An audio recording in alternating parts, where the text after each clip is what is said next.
Subscribe Mufti Qasim Nawaz online for more videos.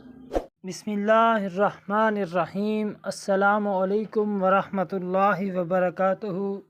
सामईन मुहतरम, सदका फ़ित्र यानी फ़ितराना के बारे में बहुत से अहबाब सवाल कर रहे हैं। क्योंकि रमज़ानुल मुबारक जारी और सारी है तो अब सदका फ़ित्र अदा करना होता है। अब जानते हैं कि सदका फ़ित्र क्या है यानी फ़ितराना क्या है। फ़ितराना रमज़ान शरीफ के जो हम रोज़े रखते हैं, रमज़ान के रोज़ों में लागव और बेहुदा कलाम की तहारत को करार दिया गया है। अगर हम रमज़ानुल मुबारक में रोज़े के साथ कोई लागव बात कर देते हैं, कोई बेहुदा कलाम कर बैठते हैं, तो सदका फ़ित्र से उससे हमें तहारत हासिल हो जाती है। इससे हमारी उम्मीद है कि हमारी वो लग़्ज़िश दूर हो जाती है। सदका फ़ित्र हर साहिब इस्तिताअत मुसलमान पर यकम शव्वाल मुकर्रम की सुबह तुलू होते ही वाजिब हो जाता है।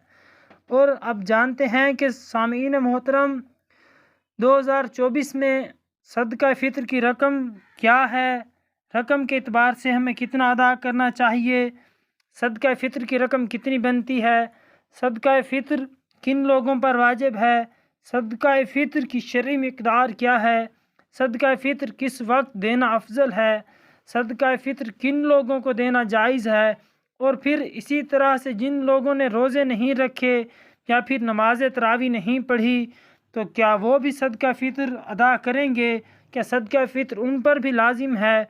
तो सामईन मोहतरम, अब हम इन तमाम सवालों का जवाब इस वीडियो में आपको बता रहे हैं। इन तमाम मालूमात, इन तमाम मसाइल से आगाह होने के लिए आपसे इल्तमास है कि हमारी इस वीडियो को मुकम्मल वाच कीजिएगा। इंशाअल्लाह आपके तमाम मसाइल जो कि सदका फ़ित्र के बारे में हैं हल हो जाएंगे। मालूमात अच्छी लगने पर सदका जारिया की नीयत से अपने दोस्त अहबाब के साथ भी इस कार खैर को शेयर कीजिएगा। अब सबसे पहले ये समझते हैं कि सदका फ़ित्र किन लोगों पर अदा करना ज़रूरी है, यानी सदका फ़ित्र का अदा करना किन लोगों पर वाजिब होता है। जैसा कि हमने बताया है कि सदका फ़ित्र हर मुसलमान पर वाजिब हो जाता है, हर साहिब इस्तिताअत मुसलमान पर वाजिब हो जाता है। तो इसका जवाब है कि सदका फ़ित्र हर उस आज़ाद मर्द औरत के लिए अदा करना ज़रूरी है, वाजिब है, जो मालिक निसाब हो, या फिर मालिक निसाब उस शख्स को कहते हैं जिस पर ज़कात वाजिब हो, या उस पर ज़कात तो वाजिब ना हो लेकिन उसके पास ज़रूरी असबाब जैसे कि घर, कपड़ा, घर का साजो सामान, राशन वगैरह इतना हो कि जितनी कीमत पर ज़कात वाजिब होती है, ख़्वाह वो तिजारत का माल ही क्यों ना हो। इसी तरह ख़्वाह उस पर साल गुज़रा हो या ना गुज़रा हो, ऐसी सूरत में उस शख्स पर सदका फ़ित्र अदा करना वाजिब हो जाता है। दूसरा सवाल यह है कि सदका फ़ित्र किन लोगों को दिया जाएगा, किन लोगों को देने से हमारा सदका फ़ित्र अदा होगा। इसका जवाब यह है कि सदका फ़ित्र उन तमाम अफराद को दे सकते हैं जो ज़कात लेने के मुस्तहिक हैं, यानी कि जिन लोगों को ज़कात देना जायज़ है उन लोगों को आप सदका फ़ित्र भी दे सकते हैं। इस तरह आपका सदका फ़ित्र अदा हो जाएगा। लेकिन अगर कोई ऐसा फ़र्द है जो शरई फ़कीर नहीं है, यानी कि मुस्तहिक ज़कात नहीं है, ऐसे शख्स को अगर आपने सदका फ़ित्र थमा दिया तो आपका सदका फ़ित्र अदा नहीं होगा। इसीलिए इस बात का इंतहाई ज़्यादा ख्याल रखना है कि आप सदका फ़ित्र किसी ऐसे को शख्स को दे रहे हैं कि वह मुस्तहिक भी है या नहीं है। तीसरा सवाल कि सदका फ़ित्र किस वक्त देना अफजल है, सदका फ़ित्र कब तक अदा कर देंगे तो बेहतर ये है। तो इसका जवाब यह है कि सदका फ़ित्र पूरे रमज़ान में आप जब चाहें अदा कर सकते हैं। इसी तरह अगर किसी ने रमज़ान से पहले भी सदका फ़ित्र दे दिया तो इस तरह से भी उसका सदका फ़ित्र अदा हो जाएगा। लेकिन अफजल वक्त की बात की जाए तो सदका फ़ित्र अदा करने का अफजल वक्त ईद की सुबह को नमाज ईद अदा करने से पहले सदका फ़ित्र अदा किया जाए तो ये सबसे ज़्यादा अफजल है। लेकिन अगर कोई इससे पहले पूरे रमज़ान में किसी भी वक्त सदका फ़ित्र दे दे तो इसका सदका फ़ित्र अदा हो जाएगा। चौथा सवाल कि सदका फ़ित्र क्या उन लोगों पर भी अदा करना वाजिब है कि जिन लोगों ने ना तो नमाज तरावी पढ़ी और ना ही खुदा न खास्ता روزے رکھے، تو کیا ایسے لوگوں کا بھی صدقہ فطر ادا کرنا ہوگا؟ ایسے لوگوں پر بھی واجب ہوگا؟ تو اس کا جواب ہے کہ وہ لوگ جنہوں نے روزے نہیں رکھے، بڑھاپے کی وجہ سے، سفر کی وجہ سے، یا کسی موذی مرض کی لاحق ہونے کی وجہ سے، یا معاذ اللہ روزوں کو بغیر کسی عذر کے انہوں نے چھوڑ دیا، تب بھی ان لوگوں پر صدقہ فطر ادا کرنا واجب ہے۔ اب وہ لوگ بھی صدقہ فطر ادا کریں گے، ان کے لیے بھی صدقہ فطر ادا کرنا واجب ہے۔